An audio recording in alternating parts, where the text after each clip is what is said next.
কি রে নিলয়, তোর কাছে কি গোস্ট ক্রিমিনাল বান্ডেলটা আছে না? হ্যাঁ আছে, তুই কি করবি? তাড়াতাড়ি তুই গোস্ট ক্রিমিনাল বান্ডেলটা পড়, আমি একটা ইউটিউবের জন্য ভিডিও বানাবো। ওকে দেখ, গোস্ট ক্রিমিনাল বান্ডেল পড়লাম। নিলয়, ভিডিও করতে তো আরেকটা গোস্ট কালার লাগবে। তুই একটা কাজ কর, তুই বট কালার নম্বরে কিক মার, আমি আরেকটা ইনভাইট দিতেছি। লল, তুই কারে কি দিতে বলস? ওর কাছে গোস্ট ক্রিমিনাল বান্ডেল থেকে অল বান্ডেল আছে। এ ভাই, এই তোর মাথা কি সমস্যা নাকি?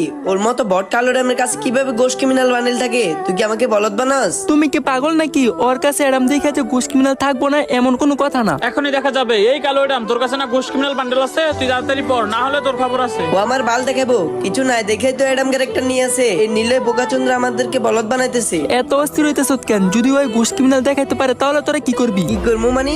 এর মতো বট নুব কালো এডাম যদি গোস্ট ক্রিমিনাল বান্ডেল দেখাইতে পারে, তুই যাই বলস তাই করবো। যদি ওই গোস্ট ক্রিমিনাল দেখাইতে পারে তাহলে তোদের দুজন আইডি আমার কালামকে দিতে হবে। ওকে, আমরা রাজি। এই কালো এডাম, তোর কাছে না গোস্ট ক্রিমিনাল আছে? তাড়াতাড়ি দেখা। আর তোর বট কালো এডাম যদি গোস্ট ক্রিমিনাল বান্ডেল না দেখাতে পারে, তোদের দুজনে আইডি আমাদেরকে দিতে হইব। ওকে, চ্যালেঞ্জ অ্যাকসেপ্টেড। এখনই দেখাইতেছি। তারাই গাইস, এইটা আমার টিকটকের লাস্ট ভিডিও। কারণ গাইস, তোমরাই দেখো আমার আইডিটা একেবারেই ফিউজ হয়ে গেছে। ভিডিও আপলোড করলে এখন আর ভিউই আসে না। হয়তো এইটা আমার লাস্ট ভিডিও। তো ভালোবাসার মানুষগুলো, তোমরা যদি আমার ভিডিও পেতে চাও তাহলে এই ভিডিওতে যত পারো তত কপি লিংক করে দাও। আর যদি তোমাদের কপি লিংক আইডি আনফিউজ না হয়, আমি কসম করে বলতেছি এইটা আমার টিকটকের লাস্ট ভিডিও। অ্যাডাম, শো এর স্টার্ট।